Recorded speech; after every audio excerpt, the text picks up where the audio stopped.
বিয়ের 1 মাস পরের ঘটনা। অয়নের সেদিন ছুটি।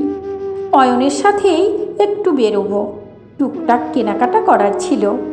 রেডি হয়ে যখন ওপর থেকে নিচে এলাম, আমার শাশুড়ি মা ভারী গলায় ডাক দিলেন, বৌমা, এদিকে শোনো।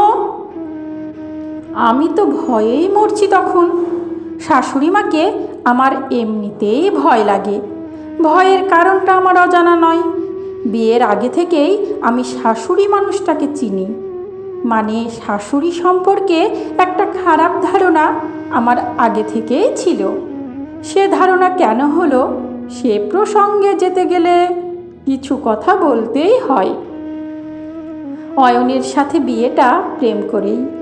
আমাদের বাড়ি থেকে অয়নদের বাড়ি খুব একটা দূরে নয়, ওই 1 কিলোমিটারের মতো। আমি তখন 12-এ পড়ছি। একদিন আমার এক বন্ধুর মারফত অয়ন জানালো আমাকে নাকি ওর ভালো লাগে।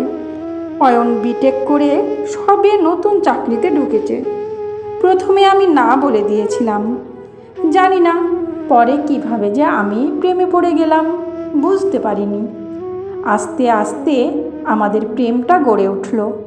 নতুন নতুন প্রেমটা বেশ ভালোই চলছে। হঠাৎ করে আমার এক কাছের বন্ধু আমাকে বলল, আমাদের পাড়ার ছেলে অয়নদার সাথে প্রেম করছিস শুনলাম। কিছু না জানার ভান করে বললাম, তোকে কে বলল? করছিস কিনা বল, তারপরে না হয় বলছি সব। বললাম, হ্যাঁ করছি। কথাটা শুনে ও হেসে ফেলল। ওকে হাসতে দেখে বললাম, হাসছিস যে বড়? না না, এমনি। তবে বুঝে শুনে। কেন, ছেলেটা খারাপ নাকি? ছেলেটা খারাপ না, তবে ওর মা সুবিধার নয়। পাশের বাড়ি থেকে একবারটি খবর নিয়ে দেখিস, তাহলেই বুঝে যাবি। খুব ঝগড়ুটে। ওই বাড়িতে যে বউ হয়ে যাবে সে বুঝে যাবে কেমন মহিলা উনি। এরকম কথা শুনে একটু ভয় পেয়ে গেলাম। যে আমাকে এই কথাগুলো শোনালো সে আমার খুব কাছেরই বন্ধু, তাই বন্ধুর কথা বিশ্বাস করাই উচিত। আমি 7 পাঁচ না ভেবে অয়নের সাথে কথা বলা কমিয়ে দিলাম। ওকে ইগনোর করার চেষ্টা করতাম। অয়ন আমাকে জিজ্ঞেস করতো, তোমার কি কিছু হয়েছে? কদিন ধরেই দেখছি তুমি কেমন একটা আচরণ করছো, ভালো করে কথা বলছো না। আমি কি কিছু ভুল করেছি? সত্যি কথাটা না বলে আমি বললাম, পড়াশোনার চাপ আছে তো তাই। আমি অয়নকে ইগনোর করলেও অয়ন কিন্তু আমাকে খুব সাপোর্ট করত। আমাকে মনে সাহস দিত, অনেক ভালো ভালো কথা বলতো। ওর ব্যবহার আমাকে এতটা মুগ্ধ করত, আমি যেন আর পিছিয়ে আসতে পারলাম না। আমাকে ও যে খুব ভালোবাসে সেটা খুব ভালোভাবেই বুঝতে পারতাম। কি জানি আমিও আর ভালো না বেসে থাকতে পারলাম না। তবে হ্যাঁ, ও যখন ওর মায়ের প্রশংসা করত আমার ভালো লাগতো না সেটা। আমি এড়িয়ে গিয়ে অন্য কথা তুলতাম আর ভাবতাম বিয়ের পর ওর মায়ের সাথে কীভাবেই বা থাকব। সে যাই হোক, আমাদের প্রেম বছর 3 চলল। আমি গ্র্যাজুয়েশন কমপ্লিট করলাম। আমার খুব ইচ্ছে চাকরি করার, নিজে প্রতিষ্ঠিত হব এমনটাই চাই। অয়ন আমাকে বলল, চাকরি পরে করবে, বিয়ের পর তো হাতে কত সময়। মা চায় খুব সাধারণ একটা মেয়ে, আর তার সাথেই ছেলের বিয়েটা হোক। এমন কথা শুনে তো আমি ভীষণ রেগে গেলাম। বলেই দিলাম, তার মানে আমি চাকরি করব এটা তোমার মা চায় না, তাই তো? শোনো, তোমার মাকে আমি পরোয়া করি না। রাত দিন পাশের বাড়ির লোকের সাথে ঝগড়া করলে সে এমনটাই তো বলবে। কুটিল মহিলা হলে যা হয় আর কি। রাগে 2-4 কথা অয়নকে শুনিয়ে দিলাম সেদিন। অয়ন সেদিন মুখে কিছু না বললেও আমি বুঝেছিলাম ওর খারাপ লেগেছিল। মায়ের নামে কেউ নিন্দে করলে খারাপ লাগাটাই স্বাভাবিক। অয়ন শুধু এটাই বলেছিল, বড়দের নিয়ে খারাপ কথা বলতে নেই। সত্যি কথা বলতে ওর মা সম্পর্কে যেদিন থেকে জানতে পেরেছিলাম সেদিন থেকেই মনের মধ্যে একটা খারাপ লাগা তৈরি হয়ে গিয়েছিল। তার উপর চাকরি করতে দেবে না এমন কথাও আমার পছন্দ হয়নি। তবে বিয়ের আগে অয়ন অনেকবার ওদের বাড়িতে নিয়ে যেতে চেয়েছিল। আমি যেতে চাইনি, কারণটা ওর মা। মনে মনে ভাবতাম ওর মা যা ঝগড়ুটে, তাতে না যাওয়াই ভালো। কেন জানি না, একটা বাজে ধারণা আগে থেকেই তৈরি হয়েছিল। বাজে ধারণাই থাক আর যাই থাক, প্রেম যখন করেছি তখন অয়নকেই বিয়ে করব। বিয়ে করলে ওই বাড়িতেই থাকতে হবে। তবে আমাদের সম্পর্কের ব্যাপারটা দুই বাড়িতেই জানতো। 7 বছরের প্রেম বিয়েতে গড়ালো। মনে মনে ভাবলাম, চাকরি করা মেয়ে শাশুড়ি পছন্দ করে না। প্রথম থেকেই শাশুড়ির মনের ইচ্ছেটাই তাহলে পূরণ হলো।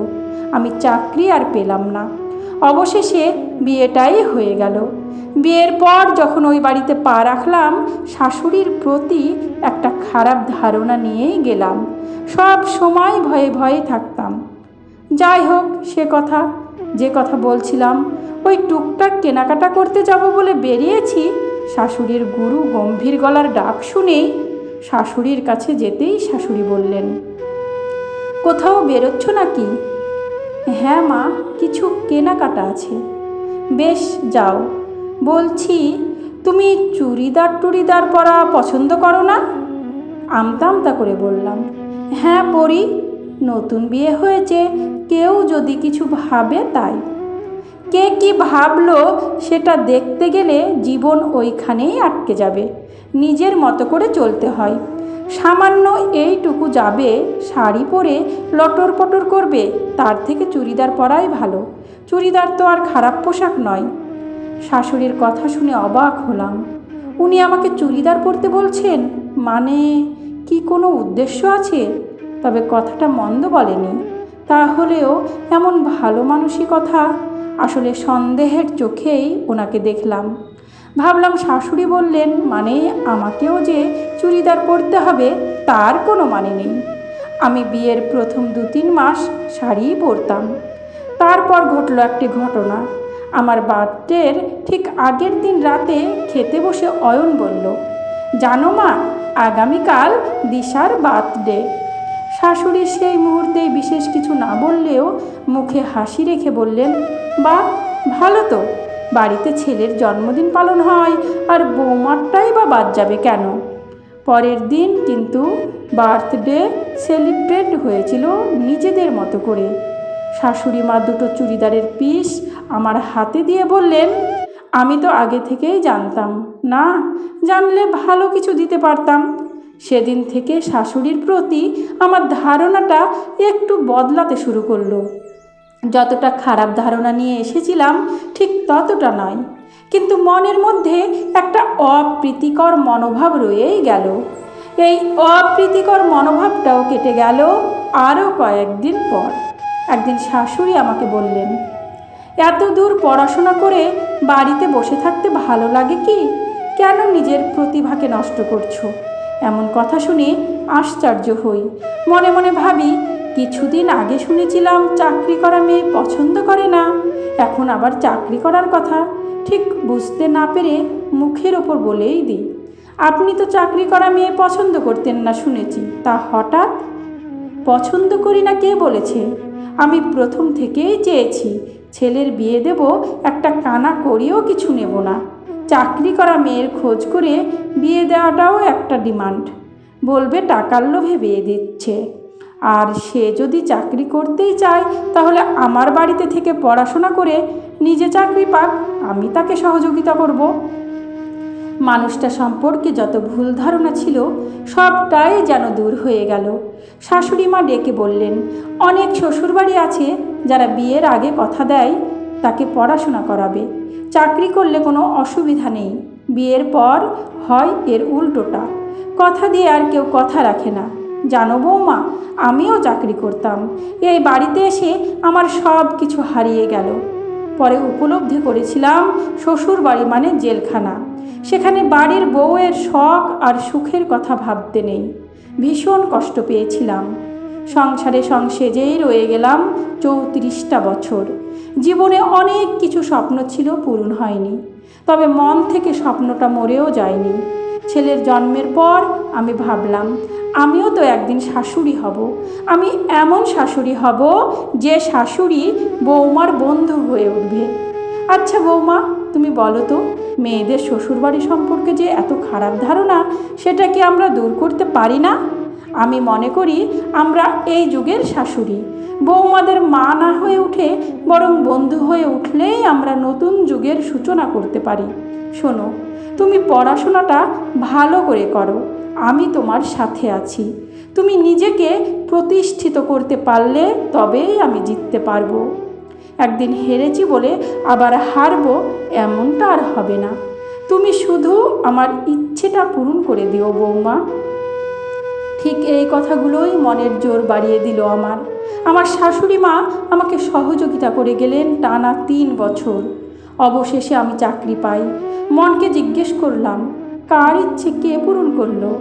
আমি করলাম নাকি আমার মনের ইচ্ছেটাই শাশুড়ি মা পূরণ করে দিলেন? বুঝতে পারলাম শাশুড়ি মানুষটা খারাপ নয়, বরং ভালো মানুষ, উচিত কথা বলেন আর স্পষ্ট বক্তা। আর তাতেই হয়তো খারাপ ভাবে অনেকেই। অপ্রিয় সত্য কথা বললে বন্ধু যে থাকবে না সেটাই স্বাভাবিক, আর তাতেই অনেকের কাছে খারাপ হয়ে ওঠেন। শাশুড়ি মানেই খারাপ হবে এমন ধারণাটা বদলে দিলেন শাশুড়ি মা নিজেই। আসলে আমরা যখন কাউকে বিচার করি তখন বাইরে থেকেই বিচার করি। বাইরের মানুষেরা তার বাইরেটা দেখেই মন্দ কথা বলবে, তারা তো ভিতরে ঢোকে না। ভিতরের মানুষটাকে চিনতে হলে তার ভিতরে থাকতে হয়। দূর থেকে দড়িকেও সাপ মনে হয়। শাশুড়ির সাথে থাকতে থাকতে বুঝলাম নারকেলের বাইরেটা যেমন শক্ত, ভিতরটা শ্বাসে আর জলে ভরা, আমার শাশুড়ি মানুষটাও তাই। রুক্ষ শুষ্ক খোলসের আড়ালে আছে কোমল পলি মৃত্তিকা। আমি সেটা পরে চিনতে পেরেছি।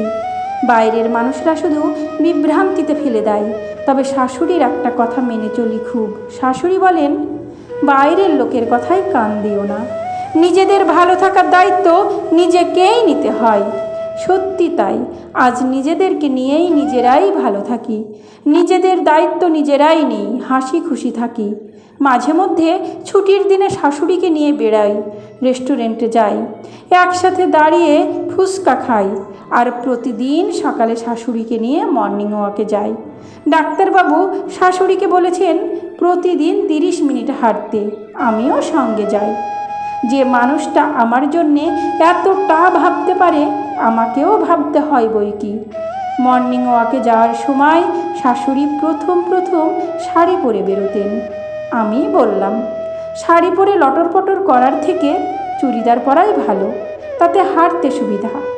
অবশ্য উনি এখন সেটাই করেন। চুড়িদার আর শু পরে রেডি হয়ে আমাকে ভোরবেলা ডাকেন, বৌমা আমি রেডি, তুমি রেডি তো? ভালো থাকতে গেলে এভাবেই দায়িত্ব নিয়ে একে অপরের পাশে থাকতে হয়, তবেই ভালো থাকা যায়। আজ 10 বছর হয়ে গেল এভাবেই ভালো আছি, একে অপরের বন্ধু হয়ে। সমাপ্ত। গল্প ইচ্ছে পূরণ। কলমে সরজিৎ ঘোষ, কণ্ঠে আমি রোজি।